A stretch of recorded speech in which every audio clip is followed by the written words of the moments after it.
dalam menyebarkan pemahaman dan pengalaman penerapan budaya positif. Kebetulan saya adalah CGP Angkatan 9 tahun 2023. Beberapa waktu yang lalu saya sudah mempelajari tentang budaya positif dan hendaknya saya ingin sharing atau berbagi tentang modul budaya positif tersebut kepada Bapak Ibu di SD Negeri Bukit.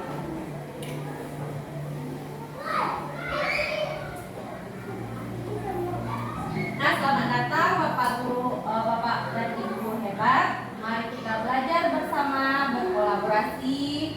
Mari saling mendukung, mewujudkan disiplin positif di sekolah kita yang tercinta ini.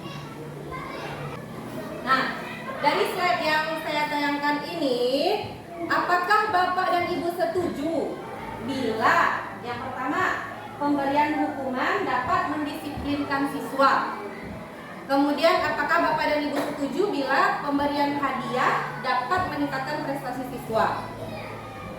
Dan kemudian, apakah Bapak dan Ibu setuju bila guru harus memberikan solusi untuk setiap siswa yang bermasalah? Dan yang terakhir, apakah Bapak dan Ibu setuju bila guru berperan sebagai teman bagi siswa? Nah, semuanya akan kita bahas pada modul 1.4 ini. Sebelum itu, kita harus tahu dulu tentang budaya positif. Di sekolah, kita harus menerapkan budaya positif. Apa itu budaya positif? Budaya positif merupakan perwujudan dari nilai-nilai atau keyakinan universal yang ada di sekolah kita. Bentuk-bentuk dari budaya positif itu ada 7. Yang pertama yaitu perubahan paradigma belajar. Yang kedua disiplin positif. Yang ketiga kebutuhan dasar manusia. 4 motivasi perilaku manusia. Yang kelima posisi kontrol restitusi. Yang keenam keyakinan kelas. Kemudian yang terakhir adalah segitiga restitusi. Nah, untuk tahapan berikutnya saya ingin mencobakan kepada Bapak Ibu. Ini ada di sini di dalam teks ini adalah ada rekan A dan ada rekan B. Siapa yang bersedia menjadi rekan A, siapa yang bersedia menjadi rekan B. Nanti tugasnya ada rekan A, tugasnya adalah ini, Anda dan teman Anda akan melakukan kegiatan cobalah buka. Rekan A akan mengepalkan salah satu tangan saja. Dan coba bayangkan bahwa Anda menyimpan sesuatu yang sangat berharga di dalam tangan Anda ini. Kemudian tugas rekan B adalah mencoba dengan segala cara. Bapak akan buka di laman tangan Kohan. Misalnya ini ada PT kok, PT 50.000. Ya rekan B itu kak caranya bisa dapet lebih 50.000 kok. Nah, itu caranya mulia dengan cara membujuk, menghardik, mengintimidasi, memarahi, menggoda, menggelitik, bahkan menawari kembali kepada tersebut uang Anda agar Anda bisa bersedia membuka kepalan tangan. Siapa dari rekan-rekan saya yang bersedia menjadi rekan A? Nah, Kopi. Berarti Kopi yang mengepalkan tangan. Siapa yang mau membujuk, mengintimidasi Kopi? Silakan. Mari kita peragakan. Kira-kira di depan Kopi ada apa gitu yang tidak minum harus dihilangkan dong. Ada es krim. Biar rekan B bakal penyo. Bakal es krim so. Nio dibujuk mau dipangan yang salah penyo ada penyo. Lucu lagi. Ya. Baca lucu ada dapet es krim kau di tangan Kopi. Ya, coba nggak? Sekali Bu. Ya, langsung sekali. Berdiri. Boleh. Berdiri di depan boleh.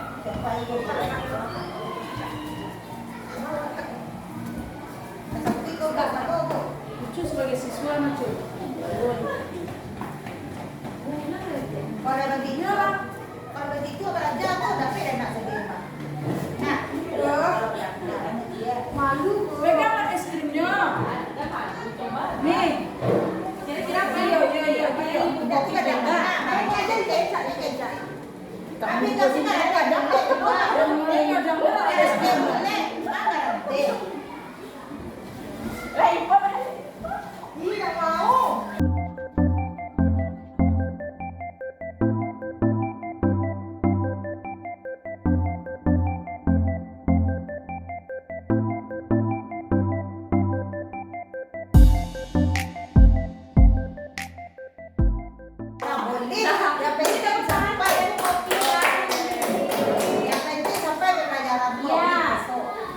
Berarti itu tergantung kita sendiri yang memegang kontrol atas kepala tangan kita. Sampai di sini paham Bapak Ibu? Itu pertanyaan nanti ya Bu, pas terakhir ya Bu. Kemudian kita masuk kepada nanti dari penampilan Ibu Popi tadi dan Ibu Lili tadi, nanti kita akan berhubungan dengan pergeseran paradigma teori kontrol oleh Dr. William Glasser. Menurut Dr. William, ada 4 ilusi guru dalam mengontrol murid. Yang kedua, ilusi bahwa semua penguatan positif, efektif, dan bermanfaat. Yang ketiga, ilusi bahwa kritik dan membuat orang merasa bersalah dapat menguatkan karakter.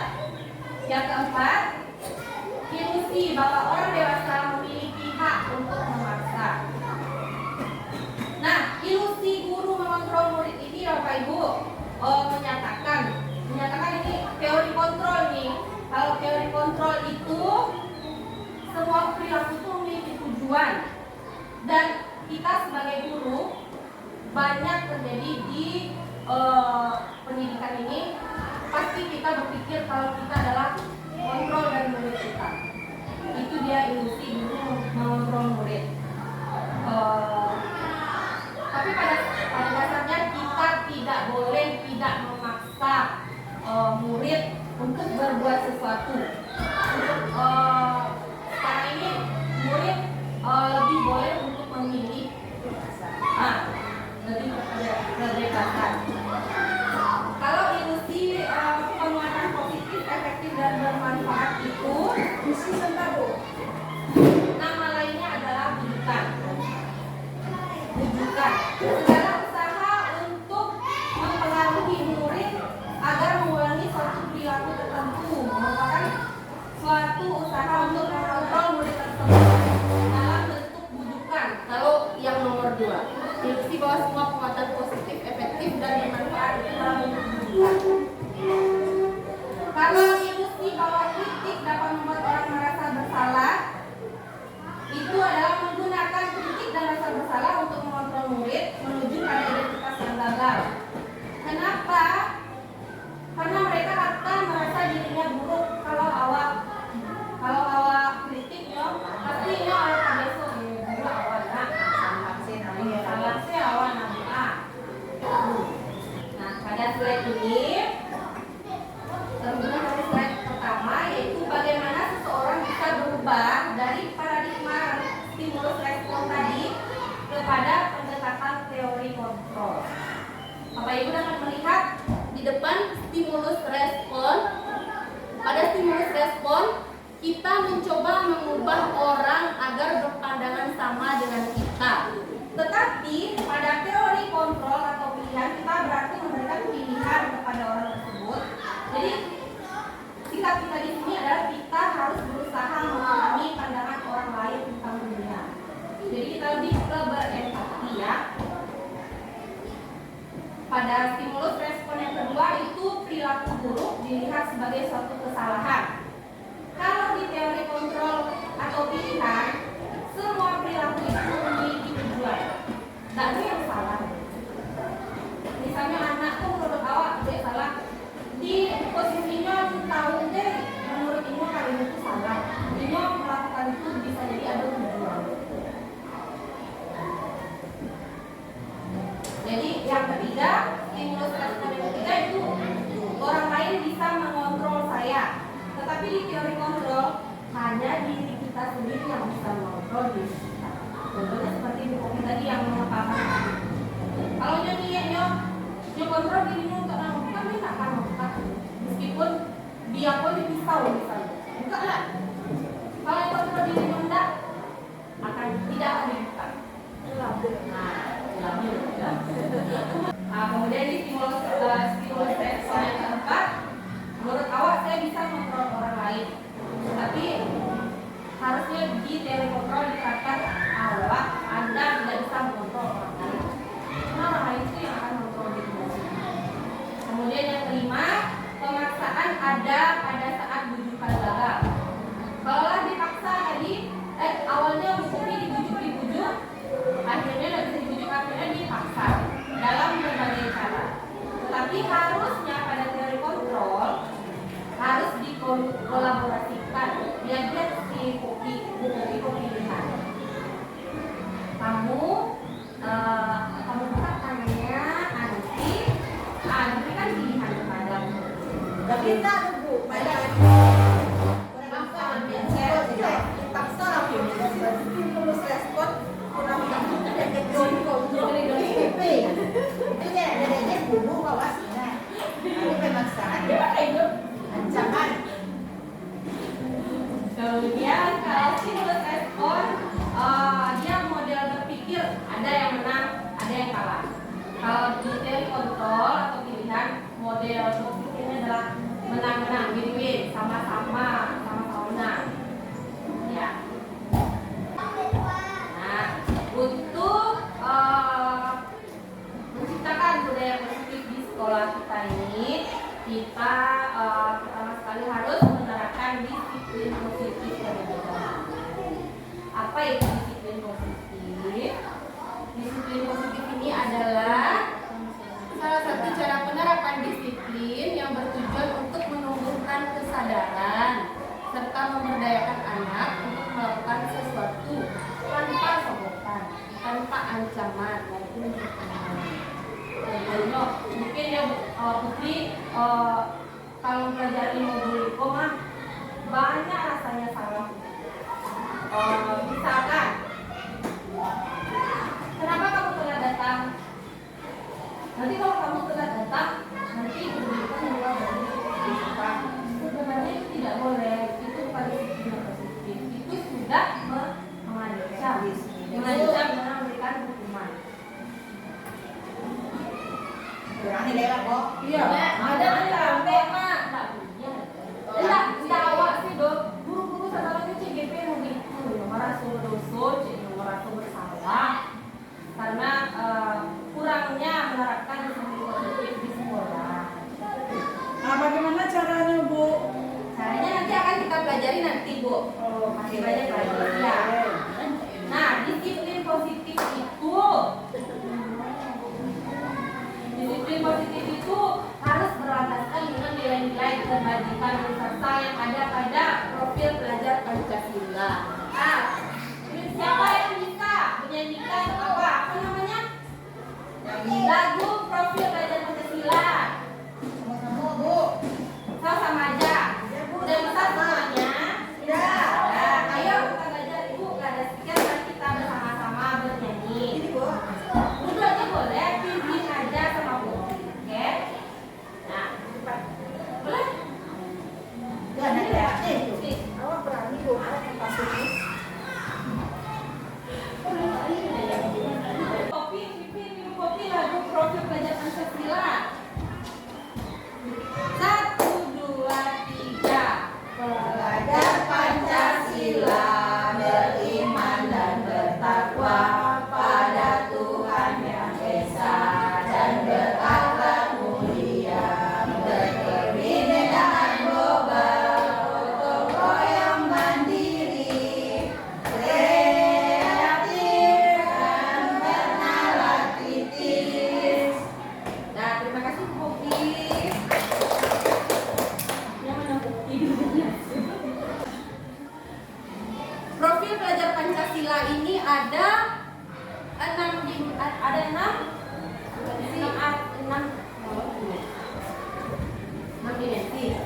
6 dimensi. Yang pertama adalah beriman dan bertakwa dan berakhlak mulia. Kemudian berkebinekaan global, gotong royong, kreatif, bernalar kritis dan mandiri. Jadi pada budaya positif di sekolah harus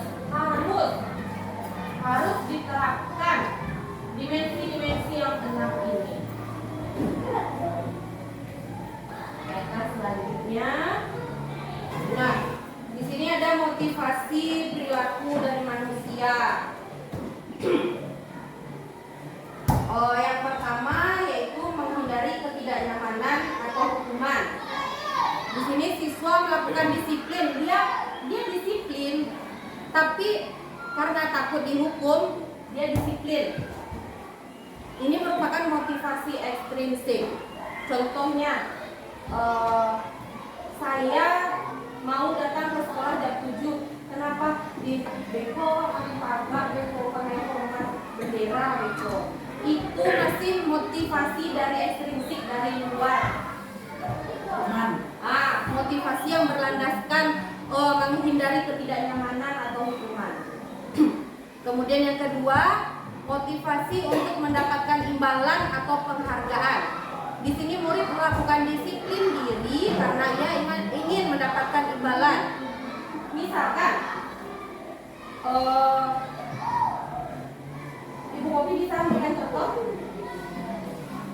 Iya. Misalnya Motivasi untuk mendapatkan imbalan atau penghargaan. Misalnya, mau ke depan kalau dikasih uang sama kepala sekolah. Saya mau ke depan, saya mau Tampil, tampil. dikasih ada hadiahnya. Itu masih berlandaskan kepada imbalan. Masih faktor dari luar, ekstrinsik ya namanya. Jadi ini menghindari ketidaknyamanan atau hukuman dan mendapatkan imbalan itu merupakan motivasi ekstrinsik dari luar dan itu jangkanya pendek. Jangka pendek. Ada yang ketiga yaitu motivasi dalam menghargai diri dan menjadi orang yang mereka inginkan.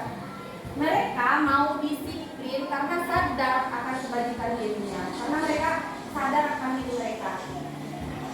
Aku mau belajar lah, biar nanti dapat nilai bagus, nanti dapat SMP yang bagus. Aku makin pintar, itu kan dari dirinya. Aku sadar dari dirinya. Nah, harusnya sebaiknya murid-murid kita itu memiliki motivasi untuk menghargai diri dan menjadi orang yang mereka inginkan. Yang dua ini, yang menghindari ketidaknyamanan atau hukuman dan imbalan ini harus kita hindari mulai dari sekarang sampai sekarang. Nah, konsep disiplin positif itu bisa kita lakukan dengan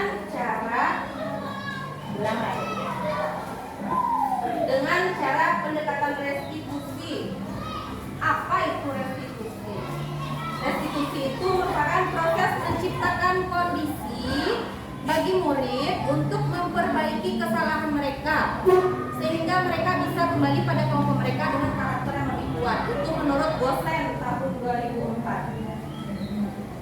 Nanti akan kita bahas ya restitusi itu bagaimana. Kemudian ciri-ciri restitusi, yang pertama bukan untuk menebus kesalahan namun untuk belajar dari kesalahan. Yang kedua, restitusi itu untuk memperbaiki hubungan. Yang ketiga, pada restitusi itu terdapat tawaran bukan paksaan. Kemudian yang keempat, restitusi menuntut untuk melihat ke dalam diri sesuai dengan slide sebelum tadi ya. Kemudian restitusi mencari kebutuhan dasar yang mendasari tindakan dan restitusi fokus pada solusi. Nah, di sini pada modul budaya positif ini terdapat hukuman, konsekuensi, dan restitusi. Nanti Bapak Ibu akan nampak perbedaan hukuman, konsekuensi, dan restitusi. Contohnya sudah saya taruhkan di slide. Contoh kasusnya yaitu siswa sering tidak membuat PR. Tindakan guru kira-kira menghukum siswa lari di lapangan, kemudian menghukum siswa hormat bendera, dan guru marah, kemudian murid menjadi takut. Itu termasuk hukumankah, restitusikah, atau konsekuensikah? Termasuk hukuman. Ini termasuk hukum ya.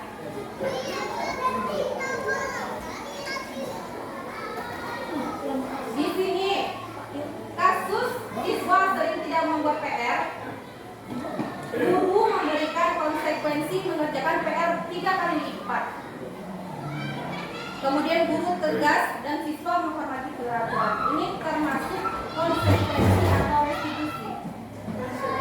Ini konsekuensi. Ini artinya konsekuensi. Iya. Kalau di bagian di situ guru menanyakan keyakinan kelas atau keyakinan dirinya dan membantu siswa menyelesaikan masalahnya, dan guru terbuka sehingga siswa menghormati diri sendiri dan orang lain. Ini merupakan termasuk kepada restitusi. Yang kita harapkan di sini adalah adanya restitusi di sekolah. Adanya restitusi di sekolah. Jadi kalau ada kasus, kalau ada suatu permasalahan, kita hindarkanlah untuk membunuh anak. Kita hindarkan untuk memberikan hukuman kepada anak. Atau yang seperti konsekuensi ini juga kita kurang-kurangi. Kita hendaknya memberikan restitusi. Kita tanya terlebih dahulu kenapa dia melakukan kesalahan tersebut. Nanti kalau sudah dapat jawabannya, kita bisa bertindak menjadi mantap kita. Dia apa? Itu kenapa mau itu? Kalau awal mau itu, ini akan keluar meluapkan apa permasalahan dirinya. Tapi kalau awal kecilan mau itu,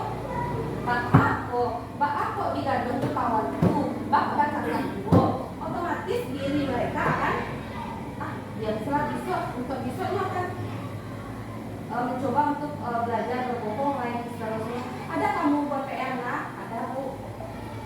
Pokoknya nyo akan kalau awak melakukan hukuman atau konsekuensi, anak itu akan belajar untuk berbohong kepada dirinya sendiri dan tak terbuka ya.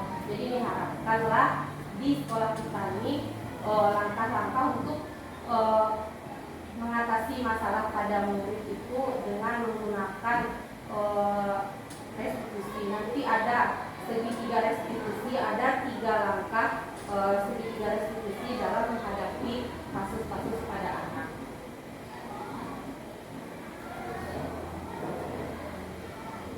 Nah, berdasarkan yang paparan yang sudah saya jabarkan tadi, dapat dijelaskan bahwa hukuman itu ciri-cirinya tidak terencana, bersifat satu arah untuk murid saya, tidak untuk lingkungannya. Bisa berupa hukuman fisik, psikis atau kata-kata kasar. Kalau kata-kata itu bisa verbal anak berarti kan maksudnya psikologi merasa pada suaranya seperti tadi putri pun pernah meraja itu, meskipun kata-kata anak kan terlukai juga, itu termasuk salah satu hukuman. Yang kedua, konsekuensi itu bersifat terencana dan sudah disepakati sebelumnya. Kalau restitusi itu proses menciptakan kondisi bagi murid agar dapat memperbaiki kesalahannya. Nah, selanjutnya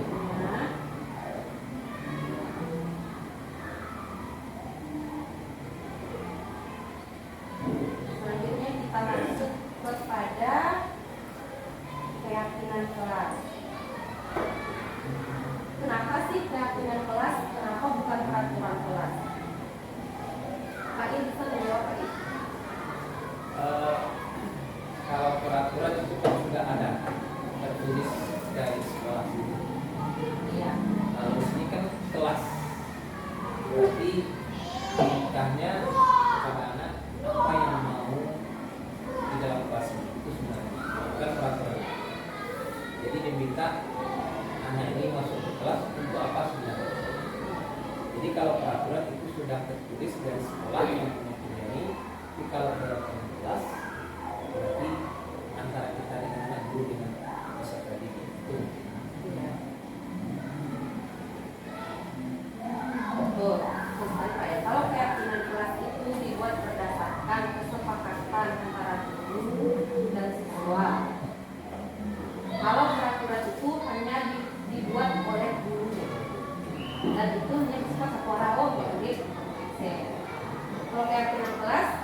dengan cara hukuman tadi. Nah, Putri sudah untuk keyakinan kelas ini sudah Putri coba di kelas 4 sudah dibuatlah untuk keyakinan kelas, cuma yang belum dipaparkan. Yang dipaparkan baru peraturan kelas. Putri berharap untuk kelas 1 sampai kelas 6 nantinya dapat membuat keyakinan kelas di kelasnya masing-masing agar wali kelasnya membuat kesepakatan antara wali kelas dan murid. Jadi di sini prosedur pembentukan keyakinan kelas diantaranya yaitu kita silakan siswa itu untuk mencurahkan hatinya, mencurahkan idenya tentang apa yang harus disepakati. Awak ajian banyak kainyo, aku nionyo, aku pandang ada di kelas kok. Contohnya katakan Putri sama si Irsat, sama Irsat. Ayo kita curahkan hati kita, Putri kasih sticky notes. Dia buat dilarang cabut tiket kelas. Pas dipampangkan di depan, bersorak apa-apanya. Jadi kamu yang cabut tiket, itulah Tuhan. Awak tidak itu cabut tiket sebenarnya. Makanya awak timbulkan lalu itu apa-apa. Setelah itu kita catat semua masukan dari siswa. Nanti pasti ada siswa ini membuat dilarang mencoret dinding, dilarang membuat sampah sembarangan. Yang kata dilarang itu tidak boleh, dilarang atau tidak jajan atau tidak membuang sampah itu dilarang. Kita gantilah nanti curahan hati mereka yang berkalimat-kalimat negatif itu kita ganti dengan kalimat positif. Misalnya dilarang membuang sampah sembarangan. Kalimat positifnya kita ganti jadi buanglah sampah pada bagusnya biasakan. Nanti itu akan menjadi keyakinan kelas. Ya biasakan. Iya. Biasakan buang sampah di tempat. di tempatnya. Itu kan gitu. Boleh. Lebih bagus biasakan ya. Iya. Jadi dia biasa. Kemudian langkah yang keempat, tinjau kembali curahan pendapat yang terkumpul dan susun menjadi keyakinan kelas. Dapat tadi peraturan curahan hati anak itu kalimat negatif itu jadi kalimat positif, barulah awak jadian keyakinan kelas dengan nilai-nilai kebajikan yang ada di profil pelajar Pancasila tadi. Jadi kalau ada susunnya, beko tanda tangan ini sama-sama antara anak perwakilan boleh tanda tangan kemudian awak tempelan di kelas. Jadi nanti kalau misalkan ada yang melanggarnya, mereka akan balik lagi ke keyakinan kelas yang mereka buat dan suruhlah mereka mencari solusi. Dakwah yang mencari mereka mencari solusi permasalahan. Berarti kalau keyakinan kelas itu bersifat searah kah? Tidak searah, Berarti dua arah karena kita sudah bersepakat berdua kan antara siswa dan guru. berarti guru bisa seperti itu? Boleh, guru juga boleh, tapi kalau murid juga boleh, murid aja juga boleh, murid guru juga boleh. Tapi kalau PL dulu, Ya. Putri, kelas 2 ya, itu awal masuk di kelas 2 itu sebelum kita istilahnya ajaran baru lah ya. Iya. Kita pernah mencoba kan? Hmm. Nah, tapi namanya sekarang kan belum tahu. Sekarang kan namanya keyakinan kelas. Nah, itu istilahnya kayak dulu satu arah aja. Tapi satu arah karena peraturan kelas sudah dulu yang membuat. Iya. Kalau keyakinan ini betul-betul hanya dari anak. Iya. Artinya anak itu yang membuat, kalau dia melanggar dia sendiri yang tanggung jawab. Iya. Nah, makanya dulu kalau peraturan itu saya bilang, kalau peraturan itu sudah ada di sekolah, kayak datang terlambat segala macam. Nah, kalau keyakinan kan istilahnya bagaimana kenyamanan dan ketentraman di kelas ini berada. Nah, makanya dulu alhamdulillah memang Kalau buat apanya kayak membuatkan satu masukan-masukan tadi, nanti ditempelkan. Iya. Tempelkan. Jadi nanti suatu saat kalau ada melanggar dibalik kanan seperti itu pulang. Tapi sekarang Alhamdulillah sudah pernah terlaksana. pernah terlaksana. Kalau bisa kita adakan terus. Maka dulu buat fakta integritas juga diajarkan. Fakta integritas. Fakta integritas untuk kelas 2. Ya. Bisa menjadi contoh untuk Nah, orang-orang yang lain. betul. Buat itu kan. Iya. Terus bawa pulang bukan karena orang tua. Iya. Nggak ada. Integritas. Nah, soalnya gini tadi, kalau anaknya nilainya rendah gitu kan di rapor, dia menuntut ini anakku rendah, nggak ada lagi dari Anda tadi baca udah baca. Jadi artinya secara hukum kita nggak kena, karena secara tertulis orang tulis setuju nggak ada lagi. Tapi kalau hanya kata mungkin dia hanya guru dengan murid tanpa diketahui orang tua, takutnya nanti dia 3.000 dulu. Masa 3.000 kelas 2. Hanya materi. Ya, 3.000. Iya. Waktu masih sama Bu, ya.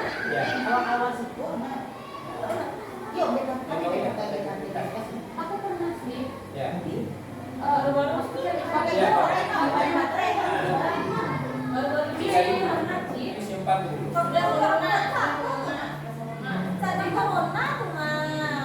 Nah, ini ada tuh. Pernah sekolah. Iya. Nah, sebelum Reksi masuk lah sama Putri lah. Udah ada. Kalau waktu pakai materi mana? Oh, iya. Jadi itu tuh atas permintaan orang tua, nggak perlu menyuruh anak datang setelah itu yang fakta integritas itu. Kalau yang fakta integritas sama orang tua tuh kayak berbadan hukum, jadi kan lebih terkait harus. Ah, ini tuh kalau Pak El dulu di Isinya apa isinya yang menyatakan tentang kebebasan. pertama masalah nilai. Nilai. Kan anak itu ada yang buat PR, Iya. ada yang buat tugas. Sesuai dengan Pak Putri yang Putri bilang tadi. Kita kan memberikan apa tadi restitusi, Restitusi. bukan hukuman, Iya. bukan sanksi. Iya. Diambillah salah satu mana restitusinya yang bisa menolong anak. Iya. Yang pertama. Iya. Yang kedua, kalau anaknya istilahnya nanti bermasalah di rapor, Iya. itu menuntut tak ada. Enggak ada. Buktinya harus komplit. Bukti konkretnya itu ada buku latihannya dia buat. Ya. Silakan tidak dilihatkan sama buku. Buku PR itu segalanya itu bukti nanti. Yang ketiga, kalau perlu masalah kehadiran atau tugas-tugas keterampilan yang lain.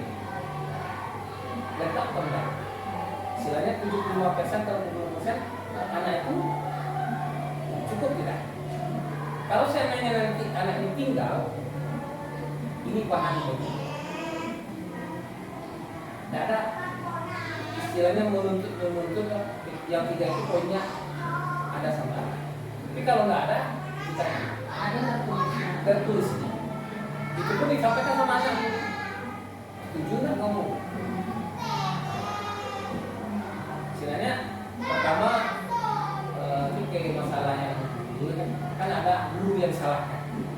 Nah, anak tinggal anak ini segala macam kan ada. Nah, dengan yang itu kita bisa istilahnya menjadi pembelaan.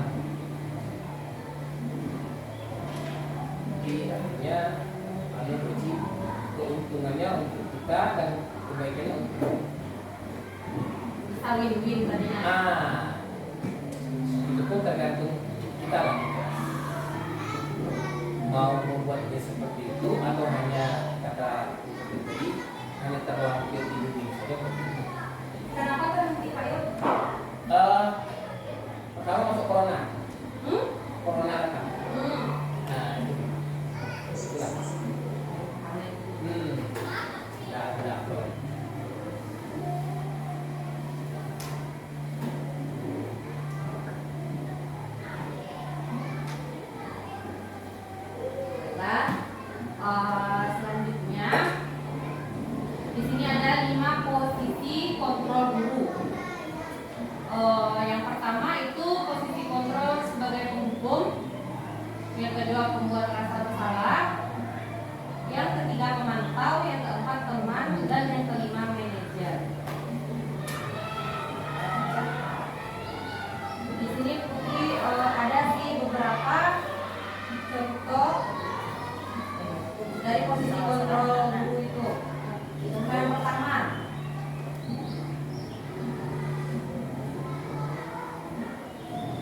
Kalau di mungkin pakai bahasa Indonesia. Wah, jadi apa? Tambe kata ambe sih, tambe. Awak sih Awak sih. Bilo lah kan bisa. Kan bilo lah kan bisa tibo capek, wah. Di situ kan nadawa, Pak. Nadawa tinggi. Jadi nak matoan lo Yuk kak, bisa lo menunjuk kan? Sampai orang bisa. wah sih orang yang terus. Ada si Lutfi itu kan Bu, si Lutfi. Oh itu orang memberitakan bikin orang kayak gitu kan. Jadi taruh. Yang tadi itu termasuk kemana kira-kira Bapak Ibu? Bersalah. Salah nak, itu mental anak kan. Membuat rasa bersalah. Membuat rasa Bersalah. bersalah. Tapi di sini lebih tepatnya kepada penghukum. Kenapa penghukum? Karena dengan apa namanya body apa yang tadi dengan kata melotot, dengan bisa jari nunjuk-nunjuk kayak gitu loh. Jadi bisa lo dengan cara menghardik. Di sini jatuhnya kepada kontrol dari body language-nya. Menghukum di warna. Benar. Saudara main. Iya. Tapi rasanya nak pembuat rasa bersalah. Kalau pembuat rasa bersalah itu mau diikut Ada contohnya. nilainya. Nada suaranya halus. Masuk. Artinya Tapi mana yang lebih kasar penghukum daripada pembuat rasa bersalah? Kalau kasar salah lagi. Kalau anak dia lebih kasar menghukum, kalau awak lebih jelas. Salah. Pak dia rasanya. Putri tadi sama-sama kedua. Istilahnya yang dikenakan kasih kesana. Ya. Kalau dibilang yang pertama tadi penghukum sih, soalnya si kesana itu lebih tajam lagi. lebih ini bagusnya gini kan. Kalau penghukum tuh apa? Beku ibu tanggaan kok di tiang daerah ditambah dengan kata-kata itu barulah jadi penghukum ya. Bang pada daerah lebih pasti. Istilahnya ada istilahnya apa perbuatannya, Ada sanksi yang diberikan itu baru penghukum. Tapi kalau rasa kata-kata tadi itu membuat rasa bersalah saja. Kalau dari kata-kata Bisa kata. Kalau pokok langsung. Kalau pun ada siapa yang BPR orang menyerahkan ke dia. itu lebih ke penghukum. Itu penghukum ya. Tapi kalau pembuat rasa bersalah kan kata-kata tadi. Itu kan ada sindiran ada Ya itu rasanya psikisnya yang itu pembuat rasa bersalah. Jadi tambahan awas berarti kan awas. Oh,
Kalau posisi kontrol penghukum itu bisa dengan cara menghadik, menunjuk, beracak pinggang, membentak, kemudian hukuman fisik. Ditambah tadi kan file, hukuman fisik atau verbal.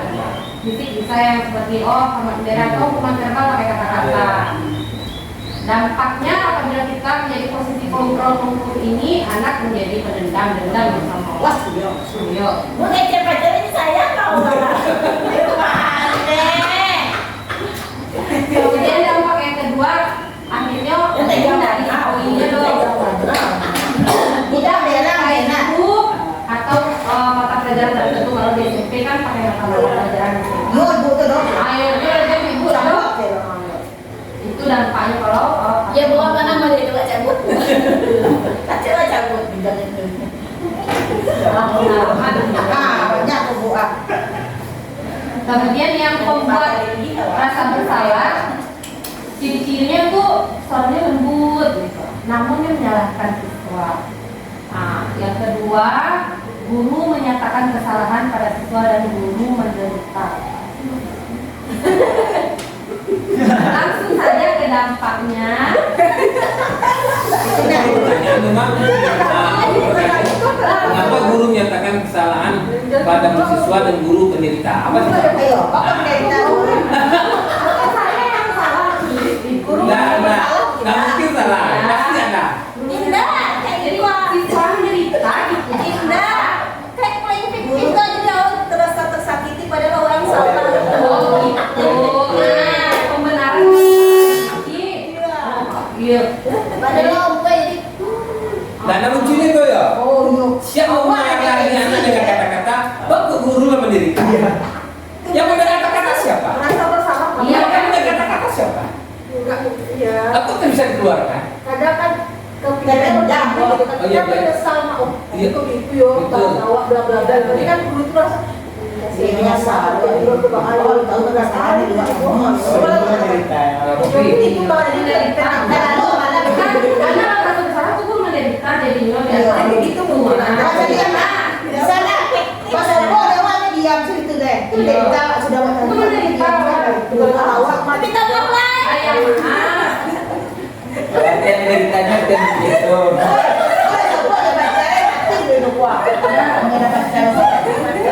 Sebagusnya tidak dipakai guru menderita, habis. Sampai di mana guru menyatakan kesalahan pada siswa gitu. Akhirnya siswa merasa bersalah. Bisa menderita, dengan roh dia sudah tuh Makanya itu tadi, makanya itu tadi, kalau anak ingin menderita jangan dikeluarkan kata-kata yang salah. Itu kan Yang Udah itu akibat dari itu tadi kan dari akibat orang mengaluan kata-kata. Iya. Itu menderita dia ada orang mengaluan itu orang iya. Kalau nak mengaluan kan itu dah mungkin orang menderita. Baca ya. Itu ada cara loh. Siang ikutin orang awal menderita ya.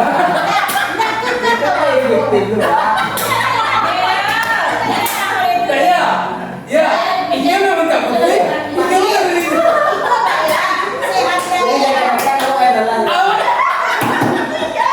Betul ya.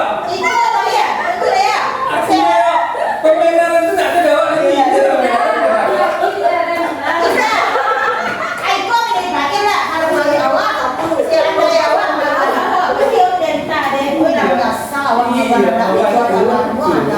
anak dengan zen sekali.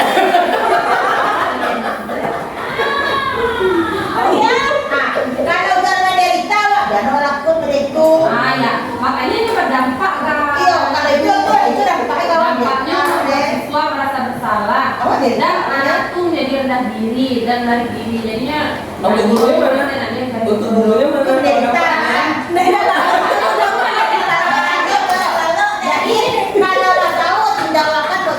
Ada orang punya lain. Iya, itu dampak pada siswa. Apa namanya? Dan dia supaya tuan badan berdampak ke siswa bahwa ada dok perannya. Ya, artinya agak melenceng sedikit ya. Jadi bahas tentang siswa, tapi guru masuk sedikit gitu. Guru menderita. Dia unsur seluruh menderita orang. Yang ujung saya sadar bohongan. Soalnya tadi kan gitu, 5 posisi guru. Kontrol guru. Yang ujung saya belum menderita sama. Anak dia menderita, maka dikontrol orang itu.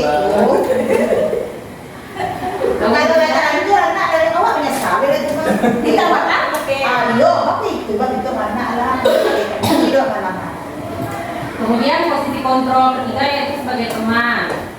Ciri-cirinya guru bersikap ramah dan guru cenderung bersenda gurau untuk menghangatkan suasana dalam menyelesaikan masalah. Seperti itulah kira-kira keadaannya, guru bersikap ramah dan cenderung bersenda gurau untuk menghangatkan. Siswa tidak baik. Dampaknya murid bergantung kepada satu orang yang membuat siswa tidak mengerti. Nampak lu masih payung, apa berang? Ada di diri payung. Soalnya posisi kontrolnya Iya, sebagai teman. iya teman, bukan apa, pemantau bukan. Ayo, air. Iya. Apa itu tadi? Betul. Lainnya sedang mendampingi. Itu guru menderita.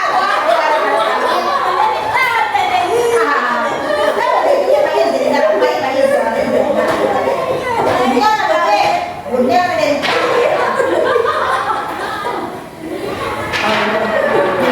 yang keempat yaitu pemantau. Nada bicara dan ekspresinya datar, identitasnya berhasil, kemudian pemantau tetap memantau saat siswa diberi sanksi. Dampaknya di sini yaitu siswa akan menghitung hadiah atau hukuman yang diberi tanpa melihat nilai dari kebajikan tadi. Salah gue. Kemudian nampaknya yang kedua tidak sepenuhnya mandiri, alih sepenuhnya mandiri kalau itu masih menjadi posisi kontrol pemantau. Nah, posisi yang kelima ini adalah posisi kontrol manajer. Ciri-cirinya yaitu suaranya netral, tercipta identitas positif. Positif waduh. Itu berhasil menyelesaikan masalah tuh. Berarti ada pengarahan hari. Iya, ini arahan dulu. Pada masalah tuh mengajukan pertanyaan dulu. Ya cari jalan keluar. Iya. Identifikasi masalahnya. Kemudian yang keempat membantu siswa menyelesaikan masalah. Dibantunya ada masalahnya nggak boleh yang posisi kontrol untuk masalah. Jadi lanjut orang itu ya. Kan tidak ada masalah. Kalau kadang yang diciduk punya orang ini, itu ada masalah tu cakap no. Awak dah tahu ada berang sini, tiru tak ada begitu, lanjut dan mak itu. Adik cari jalan lagi ke situ lanjut. Nampaknya ada guru yang posisi kontrol manajer ini murid mandiri dan murid tetap menyelesaikan masalah sendiri. Kalau bisa nama ibu awak lo berada di posisi kontrol manajer. Kalau bisa. Kalau bisa awak mulai dari situ menjadi posisi kontrol manajer. Yang apa namanya? Putri biasanya ada tuh sebagai penghukum, ada yang merasa bersalah, ada yang mau memperbaiki diri. Lebih baiklah kita kedepannya berubah agar lebih baik lagi untuk diri kita dan untuk murid kita. Nantinya. Suara netral itu ada di dasar awak kadang tingginya. Udah enam dia. Kok orang mana tadi ya? Yang kedua sih. Kalau dulu ada pajak kok. Kalau ini Jadi gitu. dia kan olahraga ya dia ada pentingnya main-main lain. Kalau udah datang gua, boy nak kerja tak berdiri gua. Tuh aja dia mati. Ini kalau ya. Bagi pagi sih, ini tentu bagi gue itu jalan dulu. Bosan ya nanti. Anak tuh kalau mati, iya aku pergi. Aku sama mana? Orang main. Oh ya ini. Ya, baiklah Bapak Ibu, kita sudah berada di akhir presentasi saya. Mungkin saya tidak buka sesi pertanyaan karena di dalam diskusi tadi sudah ada pertanyaan dan tanggapan. Dan karena waktu sudah Presentasi nama kita. karena waktu sudah menunjukkan pukul 1:30. Ya, kita akhiri. Salah kata Bu Putri, ucapkan maaf. Assalamualaikum warahmatullahi wabarakatuh. Waalaikumsalam.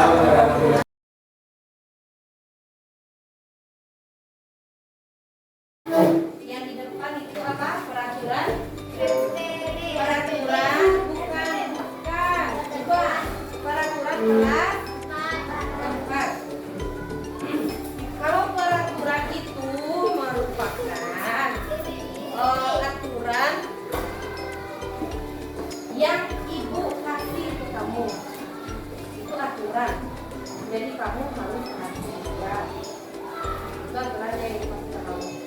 sekarang ibu mau bikin keyakinan kelas. Apa Bu keyakinan kelas itu, Bu? Keyakinan kelas itu bersumber dari peraturan yang kita buat, bukan dari ibu. Dari ibu, nanti juga dari kamu. Nanti kamu kasih masukan-masukan apa yang harusnya kamu sepakati. Nanti ibu bagikan sticky note ini. Kamu bikin di sini, bikin nama kamu. Terus kira-kira apa peraturan yang akan kita jalankan untuk kelas 4 ini? Misalnya, contoh, apa itu Bu? Bagaimana cara buatnya Bu? Caranya, nih misalnya Putri Yulia, ibu nama kan. Ibu apa bagusnya ya?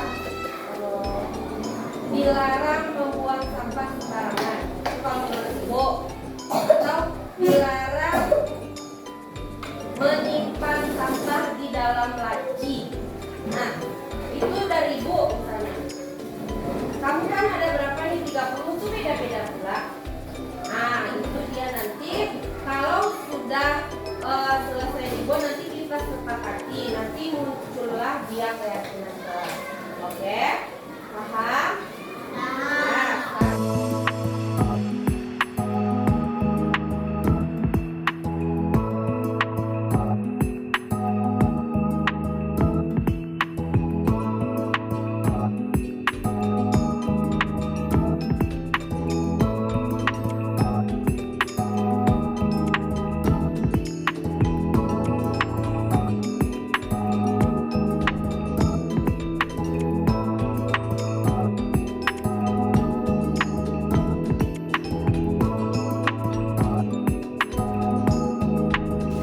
di sini nanti kamu tempel sticky notes yang sudah kamu buat itu. Sudah kamu rancang itu. Nanti kita tempel di sini, oke? Sudah selesai belum?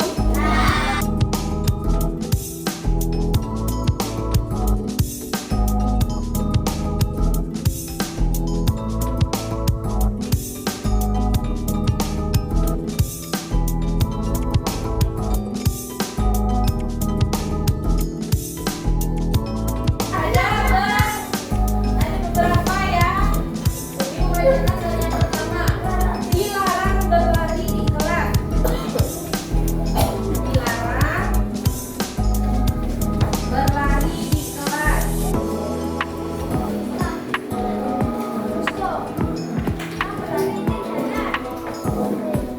Kemudian dilarang berjalan di dalam kelas.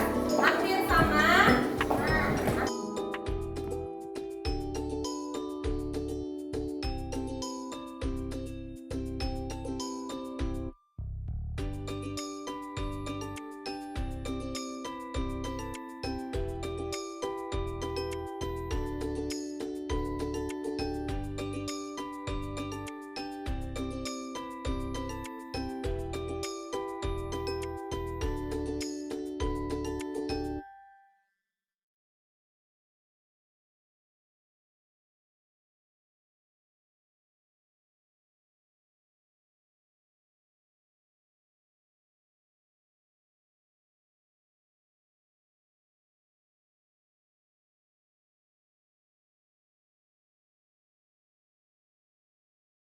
Dari anak-anak ibu ini 8 peraturan kelas. Ini baru namanya masih peraturan kelas ini. Nomor 1, kalau kita ganti menjadi kalimat positif menjadi apa dia? Ini hapus ya.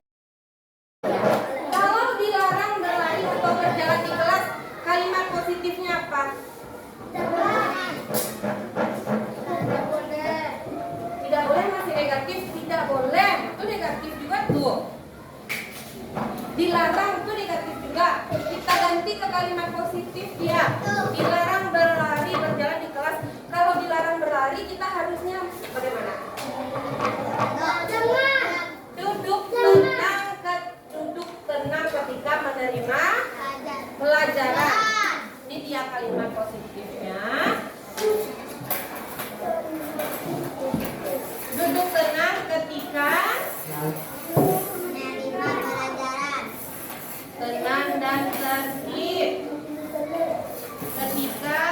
menerima pelajaran.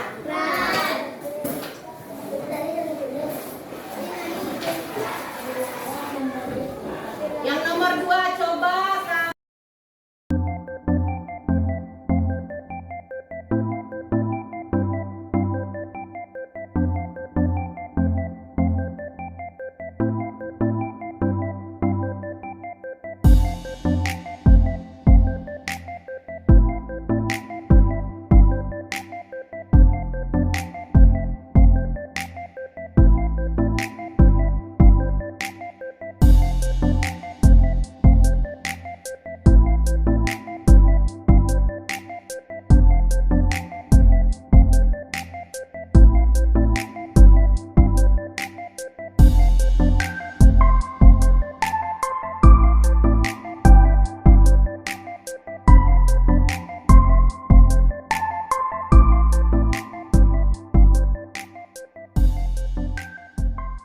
Setelah kita mendapatkan keyakinan kelas yang di depan, adalah satu, sudah setujukah kamu dengan keyakinan kelas tersebut? Bisakah kamu mentaati keyakinan kelas tersebut? Bisa nggak? Nanti kalau dilanggar dia akan ada konsekuensi. Kalau setuju, perwakilan dari kelas 4 siapa? Ketua kelas Fajar, silahkan tanda tangani di depan.